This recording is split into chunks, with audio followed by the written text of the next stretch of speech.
Israel ও ইরানের মধ্যে যুদ্ধবিরতি শুরু হয়েছে বলে আমেরিকার প্রেসিডেন্ট ডোনাল্ড ট্রাম্প ঘোষণা দেওয়ার কয়েক ঘন্টার মাথায় তেহরানে সেনাবাহিনীকে তীব্র হামলা চালানোর নির্দেশ দিলেন ইসরায়েলের প্রতিরক্ষা মন্ত্রী ইসরায়েল কাটজ।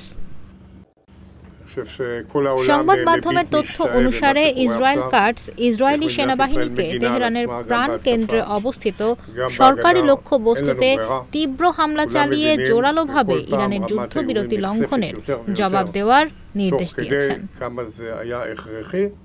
ইসরায়েলি সেনাবাহিনীর এখন আশ্রয় কেন্দ্র থেকে বেরিয়ে আসা নিরাপদ বলে জানানোর কিছুক্ষণ পরই এমন নির্দেশনা দিলেন দেশটির প্রতিরক্ষা মন্ত্রী।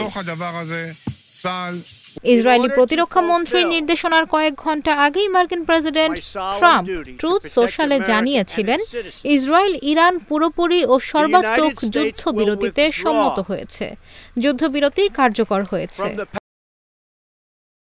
ট্রাম্পের ওই বার্তার আগে ইরান ও ইসরায়েলও যুদ্ধবিরতি নিয়ে বার্তা দেয়।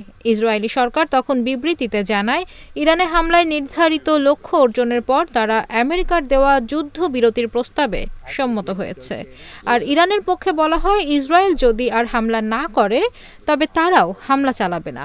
তবে শেষ পর্যন্ত যুদ্ধে বিরতি নয় বরং হামলা আরও বাড়তে শুরু করল। গত 13 জুন ইরানের ওপর হামলা শুরু করে ইসরায়েল। ওই সময় দেশটির পারমাণবিক স্থাপনা, সামরিক ঘাঁটি ও আবাসিক এলাকার ওপর চালানো হয় হামলা। এতে বেশ কয়েকজন শীর্ষ সামরিক কর্মকর্তা, পরমাণু বিজ্ঞানী ও সাধারণ নাগরিক নিহত হন। এ জবাবে পাল্টা হামলা শুরু করে ইরানও। দুপক্ষের হামলায় হতাহতের ঘটনা ঘটেছে।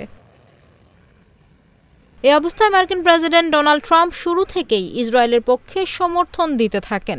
এক পর্যায়ে ঘোষণা দেন তারা ইসরায়েলের হয়ে ইরানে হামলা চালাবেন কিনা তা জানাবেন 2 সপ্তাহের মধ্যে। এর মধ্যেই শনিবার মধ্যরাতে ইরানে সরাসরি হামলা চালায় আমেরিকা। সবশেষ মঙ্গলবার রাতে কাতার ও ইরাকের মার্কিন ঘাঁটিতে ক্ষেপণাস্ত্র হামলা চালায় ইরান।